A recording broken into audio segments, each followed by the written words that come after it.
Hi friends, good evening. आपका दोस्त राजन Gupta last 24 सालों से टीचिंग प्रोफेशन में और class 1 officer of government of India.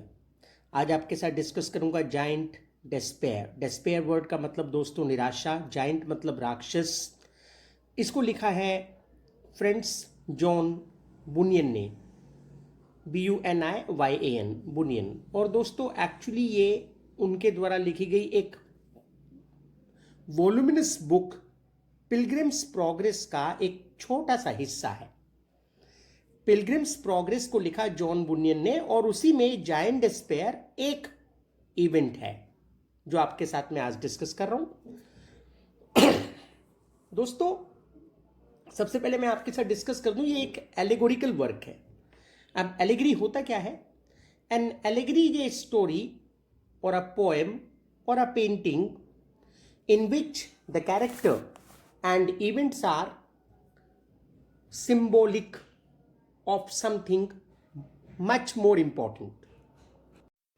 तो दोस्तों इससे क्या मतलब है कि जब कोई एक एलिगरी होगी, एलिगोरिकल स्टोरी होगी, तो उसके अंदर ऊपर से वो बहुत ही शैलो थीम होगा, लेकिन उसके पैरेलल एक मच डीपर स्टोरी चल रही होगी with much more important message.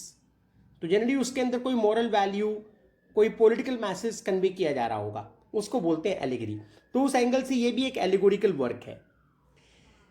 दोस्तों यहां क्रिश्चियन नाम का एक आदमी है और एक दिन उसे पता लगता है बाइबल पढ़ने के बाद कि उसके कंधों पे कितना ज़्यादा वजन है और इस वजन के चलते वो नरक में जाएगा, वो जहन्नुम में जाएगा।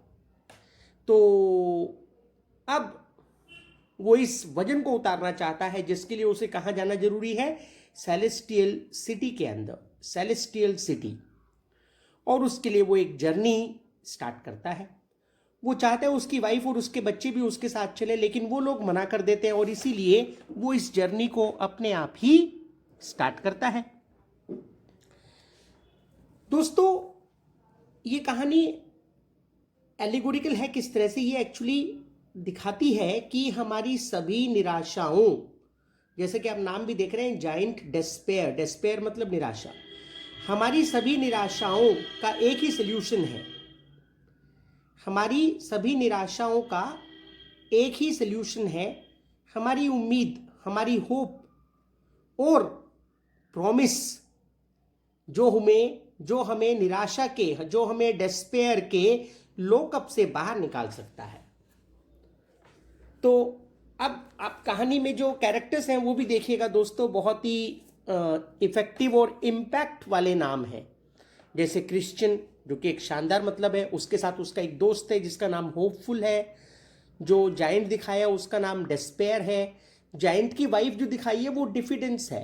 कॉन्फिडेंस का उल्टा डिफिडेंस मतलब झेपू, मतलब जिसमें कॉन्फिडेंस ना हो, है ना। तो नाम भी बहुत मीनिंगफुल है, इम्पैक्ट, है ना, कैरी करते हैं।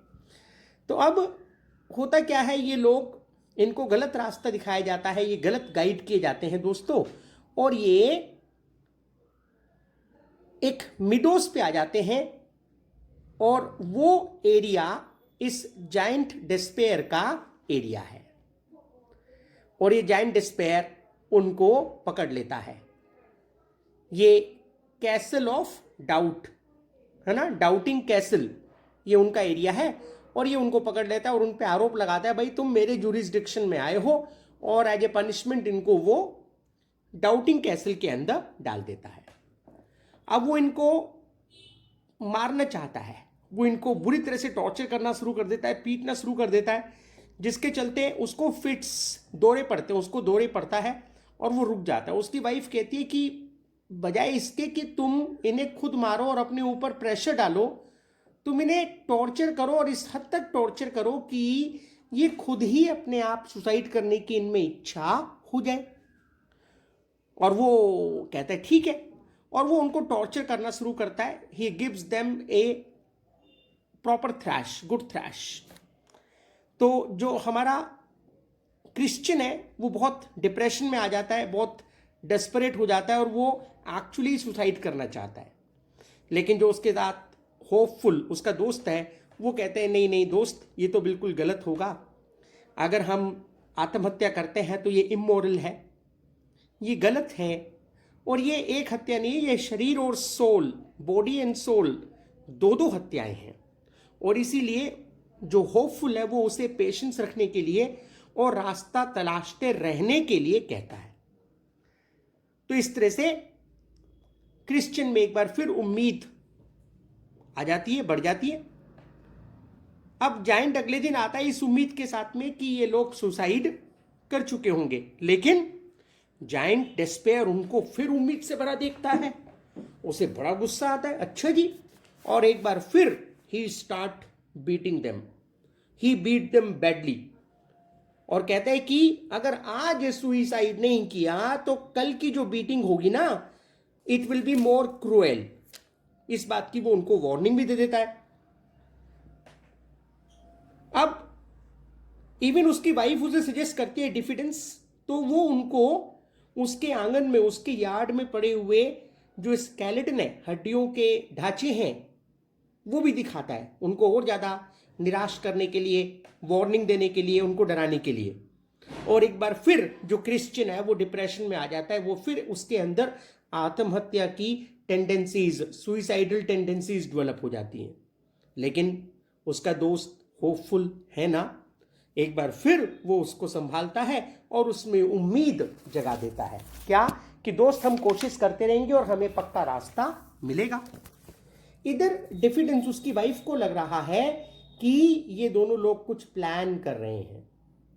इसी रात को दोनों पिलग्रिम्स जो है प्रेयर करते हैं, और सुबह क्रिश्चियन जब उठता है तो उसको रियलाइज होता है, क्या रियलाइज होता है दोस्तों, कि उन्हें उस कैसल ऑफ डाउट से फ्रीडम दिलाने वाली जो की है, प्रॉमिस वाली की, वायदा, प्रॉमिस, वो तो उसकी जेब में ही है।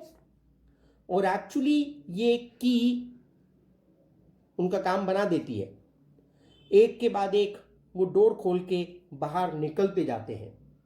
वो लास्ट डोर पे आते हैं, लास्ट डोर खोलते हैं तो उसमें क्रीकिंग, चिंग की आवाज आती है और जायंट जाग जाता है। लेकिन जब वो जाग के उनके पीछे भागता है तो अचानक उसको फिट यानी दौरा आ जाता है, और इसके चलते वो उनको पकड़ नहीं पाता। और ये लोग जल्दी से जो जायंट डिस्पेयर है उसकी टेरिटरी से, है ना, डाउटिंग कैसल से बाहर आ जाते हैं, मेन रोड पे आ जाते हैं और अपने रास्ते आगे चल देते हैं।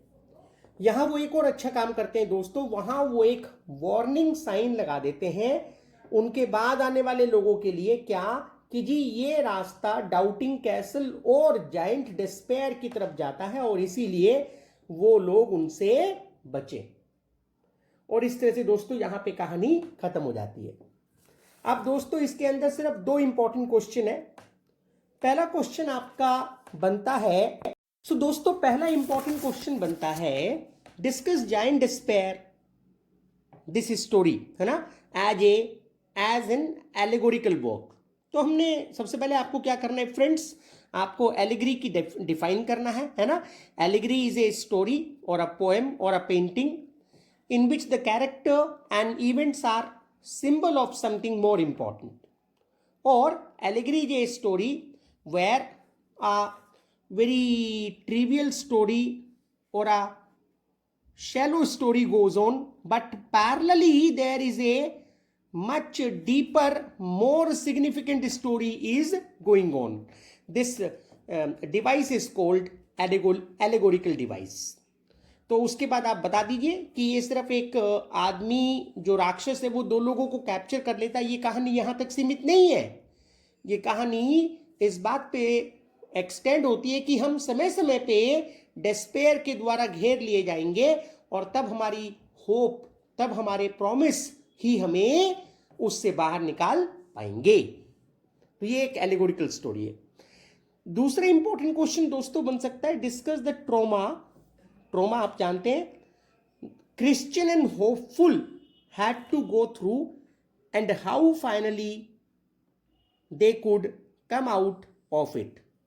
तो क्या ट्रॉमा, इनको पनिश किया गया और बार बार इतना टॉर्चर किया गया ताकि ये सुसाइड टेंडेंसी जिनमें डेवलप हो जाए। वो तो होपफुल साथ में था, उसने क्रिश्चियन में ऐसी स्पिरिट पैदा होने नहीं दी, लेकिन they had to suffer a lot of torture. Finally कैसे बाहर आए? जब ये रात को प्रेयर करके सोए तो सुबह इनको एक ड्रीम आता है और इनको रियलाइज होता है, अरे समस्या का समाधान तो उनकी जेब में है, की ऑफ प्रॉमिस। और सुबह उठते और एक के बाद एक डोर खोलते चले जाते हैं और वहां से सेफली निकल जाते हैं। तो दोस्तों, हमारी सभी समस्याओं की जो समाधान है वो हमारी उम्मीदें हैं, वो हमारे प्रोमिसेस हैं, वो हमारे हार ना मानना है। अब आप देखें, हिंदुस्तान और पूरा संसार इस वक्त कोरोना के चलते लॉकडाउन है, लेकिन the people who are full of hope, who are full of promise, they will not have any impact from it. तो दोस्तों, मुझे उम्मीद है मैं ये कहानी आपको एक्सप्लेन कर पाया। आप किसी भी तरह की क्लासेस के लिए मुझे कांटेक्ट कर सकते हैं। मेरा मोबाइल नंबर है 9213532791। मैं इस क्लास में, अगर आप BA इंग्लिश ऑनर्स के हैं तो मैं जस्ट 1000 रुपीज़ चार्ज करता हूँ for whole subject, for whole paper.